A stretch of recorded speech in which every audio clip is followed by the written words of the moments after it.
आनंद की कविता में आपका स्वागत है। मैं आनंद मिश्रा पुनः प्रस्तुत हुआ हूँ आप सभी के बीच अपनी कविता गांव के दिन के साथ।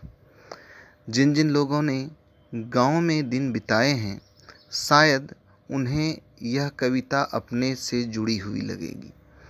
तो कमेंट करके, सब्सक्राइब करके, लाइक करके ज़रूर बताएंगे कि आपको ये कविता कैसे लगी। तो चलिए सुनते हैं। बचपन की वो मस्त कहानी, बचपन की वो मस्त कहानी याद बहुत ही आती है। बचपन की वो मस्त कहानी याद बहुत ही आती है। दादा दादी, नाना नानी की जुबानी याद बहुत ही आती है। बचपन की वो मस्त कहानी याद बहुत ही आती है। आम के नीचे पनघट की रवानी याद बहुत ही आती है। जी हाँ, वह आम का पेड़ और नीचे तालाब, उस पर बैठकर झूलना, उस तरह की अनुभूति शायद हासिल नहीं हो सकती है। सुबह सुबह गन्ने से शुरुआत, शाम में पके आलू की सौगात। सुबह सुबह हम लोग दतमन जो किया करते थे वो गन्ने अर्थात केतारी से, और शाम में ठंडे के दिनों में अलाव जलता था और उस अलाव में अगल बगल के खेतों से कुछ आलू ला करके जब उसको पका कर खाते थे तो वो स्वाद, उस स्वाद को मैं शब्द में वर्णित नहीं कर सकता। बहुत याद आती है।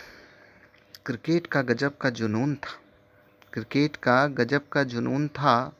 ताड़ के फटरे का बल्ला, ताड़ का जो पत्ता होता है उसका बल्ला, ताड़ के फटरे का बल्ला, रबर की गेंद से बीच खेत की पिच पर खूब मचता हल्ला। चूँकि जो मुख्य ग्राउंड था उस पर तो बड़ों का कब्जा होता था, तो हम लोग कहाँ खेलते, तो हम लोगों ने खेत में ही अपना स्टेडियम बना लिया था। दर्शक भी होते थे, खेलने वाले भी होते थे, खूब हल्ला मचता था वहाँ। क्या धूप, क्या सर्दी, क्या बारिश।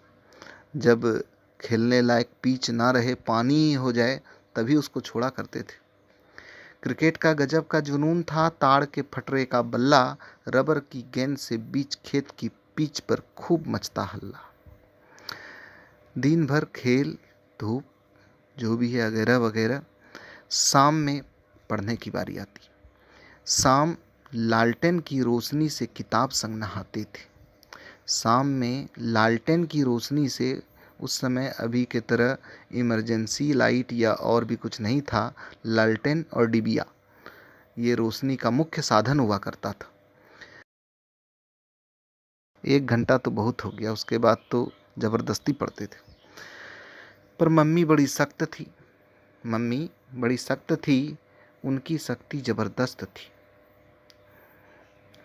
मम्मी बड़ी सख्त थी, उनकी सख्ती ज़बरदस्त थी। बिना 2 घंटे पढ़े उठ ना पाते थे। पहले उठने पर रोटी तो नहीं मिलती थी, पहले उठने पर बेलन खाते थे। बिना 2 घंटे पढ़े उठ ना पाते थे, पहले उठने पर बेलन खाते थे। 2 घंटे बाद खाना मिल जाता था, 2 घंटे में ही दिमाग हिल जाता था। पर सुकून था, पर सुकून था कि चलो अब सीधे बिस्तर पर ही जाना है।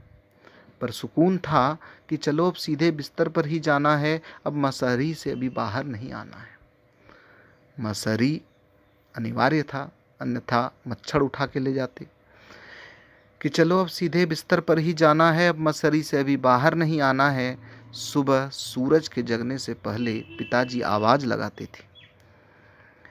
सुबह सूरज के जगने से पहले पिताजी आवाज़ लगाते थे। चाह कर भी हम खुद को बिस्तर के साथ ना रख पाते थे। चाहते भी तो भी हम बिस्तर से बाहर नहीं आ पाते थे कि अब थोड़ा देर और सो लें या ये नहीं। पिताजी सख्त थे और एकदम बिल्कुल, उनका एक बार हो गया आवाज़, उन्होंने लगा दी तो बस लगा दी। सुबह, अब सुबह की बात होती। सुबह नाश्ते में रात की रोटी संग गुड़ लगाते थे। सुबह नाश्ते में रात की रोटी संग गुड़ लगाते थे। रोटी का तुतुरु बना बड़े चाव से खा जाते थे। वाह, वाह वो भी क्या दिन थे, खजूर में लगे ताड़ी के मटके में पत्थर मार चुरू चुरू ही 2-3 गिलास नीरा पी जाते थे। नदी नहर दाड़ पोखर हर जगह बेफिक्र जाते थे। नदी नहर दाड़ पोखर हर जगह बेफिक्र जाते थे। बांध किनारे बड़की कुइया में खूब डुबकी लगाते थे। बांध किनारे बड़की कुइया में खूब डुबकी लगाते थे। ना होती कभी सर्दी, ना ही आता कभी बुखार। हर रोज बस उस समय जिंदगी जी जाया करते थे। अब स्कूल जाने की तैयारी होती थी।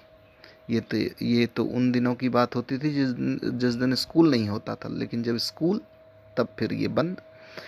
हम 4 किताब हाथ में लिए 4 किलोमीटर पैदल ही सीढ़िया जाते थे। हम 4 किताब हाथ में लिए 4 किलोमीटर पैदल ही सीढ़िया जाते थे। रास्ते में कभी आम तो कभी बेल और ताड़ या खजूर खाते थे। ओह क्या दिन थे, एक दिन में ही 100-100 साल जी जाते थे। हंसते खिलखिलाते हम स्कूल पहुंच जाते थे। हंसते खिलखिलाते हम स्कूल पहुंच जाते थे। सबसे पहले 2 पौधों को पानी से पटाते थे। पटाना मतलब वाटरिंग। सबसे पहले 2 पौधों को पानी से पटाते थे। हेडमास्टर साहब ने ही यह नियम बनाया था। खैर इसी से स्कूल को हम हरा भरा पाते थे। हंसते खिलखिलाते हम स्कूल पहुंच जाते थे। सबसे पहले 2 पौधों को पानी से पटाते थे। हेडमास्टर साहब ने ही यह नियम बनाया था। खैर इसी से स्कूल को हम हरा भरा पाते थे। ये उस समय का नियम हुआ करता। कभी प्यार कभी मार से समझाते थे, मार भी लगती थी। कभी प्यार कभी मार से समझाते थे। चाहे मार से खाल क्यों ना उतर जाए, चाहे मार से खाल क्यों ना उतर जाए। घर के अभिभावक बीच में ना आते थे। यूं ही कुटाते कुटाते हमने मैट्रिक पास किया। मतलब स्कूल में जब टीचर की मार लगती थी तो क्या मजाल की गार्जियन एक शब्द बोल दी। अगर बोलते थे कि आज स्कूल में मार पड़ी है तो उल्टे घर में भी मार लगती थी। खैर आज का दिन तो अलग है। आजकल तो बच्चे बोलते हैं कि अच्छा सर आप मार रहे हैं, पुलिस को कंप्लेन कर देंगे। बच्चों को भी पता है। खैर यूं ही कुटाते कुटाते हमने मैट्रिक पास किया। पहली बार स्वर्ग को छूने जैसा एहसास किया, लगा कुछ कर लिया हमने। कुटाते कुटाते हमने मैट्रिक पास किया। पहली बार स्वर्ग को छूने जैसा एहसास किया। पता नहीं था कि अब जीवन ही बदल जाएगा। पता नहीं था कि अब जीवन ही बदल जाएगा। रंगीन जीवन में उदासी का बादल छा जाएगा। जीवन में कुछ करने के लिए, जीवन में कुछ करने के लिए शुरू हुई भागम भाग। 2 पैसे कमाने के लिए तन और मन में लगी आग। पेट की भूख मिटाने को, घर की गाड़ी पटरी पर लाने को। पेट की भूख मिटाने को, घर की गाड़ी पटरी पर लाने को। दौड़ने लगे हम वक्त के साथ, ज़्यादा से ज़्यादा कमाने को। गांव छूटा अब तो शहर अपना लगने लगा। फिर कभी गांव में रहेंगे सपना लगने लगा। आज महामारी में गांव का घर ही घर है, शहर ना जाने क्यों फिर बेगाना लगने लगा। आज महामारी में गांव का घर ही घर है, शहर ना जाने क्यों फिर बेगाना लगने लगा। आज गांव में ही स्वतंत्रता दिख पड़ती है और गांव में ही लगता है कि जीवन जी रहे हैं। अन्यथा शहर में तो बिल्कुल रूटीन वाली ज़िंदगी हो गई है। पर क्या करें, पर क्या करें, फिर से वही जाना होगा। पर क्या करें, फिर से वही जाना होगा। फिर उसी दौड़म दौड़ में आना होगा। पर क्या करें, फिर से वही जाना होगा। फिर उसी दौड़म दौड़ में आना होगा। अब फिर ज़िंदगी ज़िंदगी नहीं रूटीन हो जाएगी। अब फिर ज़िंदगी ज़िंदगी नहीं रूटीन हो जाएगी। एक ही जगह ज़िंदगी फिर क्वारंटीन हो जाएगी। ये शब्द क्वारंटीन तो आप लोग बिल्कुल इस शब्द से वाकिफ़ होंगे। आज हम लोग इसको फॉलो कर रहे हैं, लेकिन आज से पहले जो जीवन हम शहर में जिया करते थे वो एक प्रकार से क्वारंटीन लाइफ ही था। एक ही जगह ज़िंदगी फिर क्वारंटीन हो जाएगी। ए गाँव गाँव के दिन फिर तुझे याद करेंगे। महामारी में नहीं, फिर से यूं ही याद करेंगे। ए गाँव गाँव के दिन फिर तुझे याद करेंगे, जल्द ही तेरे पास आने की फरियाद करेंगे। जो ही छुट्टी मिलेगी तो गाँव तेरे पास ज़रूर आऊँगा। ए गाँव गाँव के दिन फिर तुझे याद करेंगे, जल्द ही तेरे पास आने की फरियाद करेंगे।